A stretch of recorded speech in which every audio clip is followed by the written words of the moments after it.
Hi everyone. In this video, we're going to be introducing the concept of the Haber process. So you can see, trying a different style of video here for now, just screen capturing when I've got the booklet here in front of me.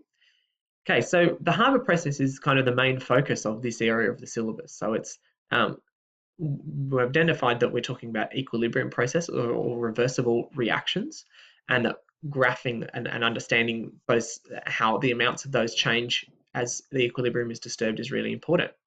But we're going to use this as a particular scenario, a particular example of an equilibrium process that then we can use the Le Chatelier's principle to influence. So it's kind of a lead into thinking about industrial chemistry, chemical engineering, ways that we can use chemical concepts to help produce more of a substance that we need or that we want. Okay, so we're thinking, so ammonia, NH3, is a really crucial compound on an industrial scale, something that needs to be produced in very large quantities. You're going to look at the history of the Haber process or the production of ammonia in the next section. But essentially, the two main things we need it for is fertilizers and explosives. So to help feed the world and to help blow stuff up. Now, as simplistic as that sounds, that is, yes, it is weaponry. And so the historical context is in weaponry, but also that involves for mining, for example, using a large amount of explosive, ammonia-based fertilizer explosives. Okay, so that's a really kind of positive need for it as well. Okay, so when we're thinking about the Haber process, it's a synthesis reaction or a combination reaction involving nitrogen and hydrogen gases. Okay, I'm going to see if I can replicate this using my mouse, so please bear with me. Okay, so we've got nitrogen gas plus 3 molecules of hydrogen gas going to form ammonia, 2NH3. I apologize that this is a little bit clunky. I left my graphics tablet at home. Okay, so that's the equation that we have. So the production of ammonia.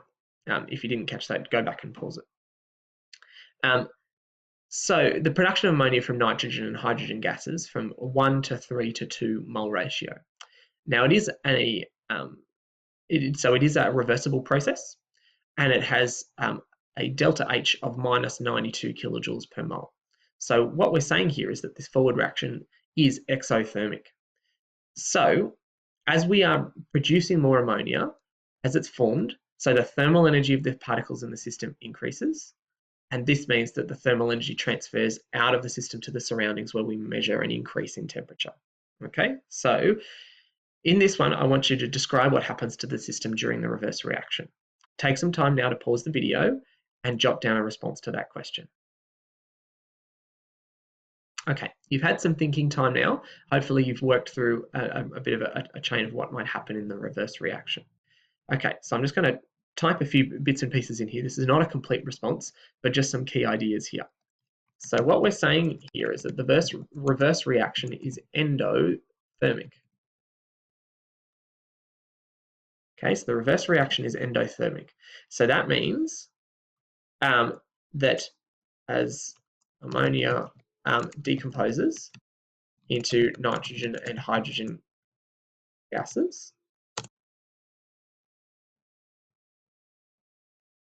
let's go and fix up our subscripts because we want to do it properly. So the thermal energy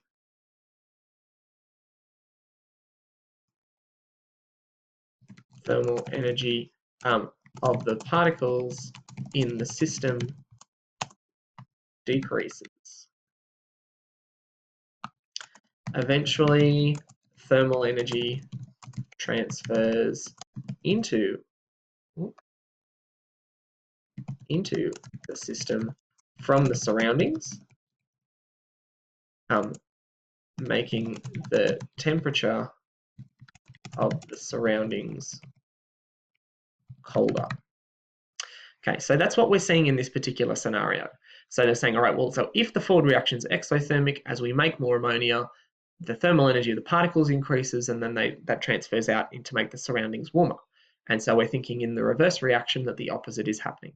Okay, so we're decomposing ammonia into nitrogen and hydrogen again, The thermal energy of the particles is decreasing, so more energy transfers from the surroundings into the system to bring it back up again, meaning that the surroundings get colder.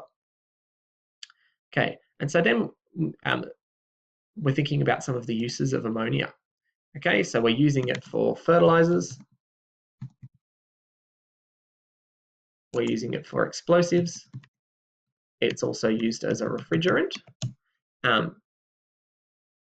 on a slightly more illicit level. Illicit, let's see if I can get the spelling right. Illicit manufacture of methamphetamine.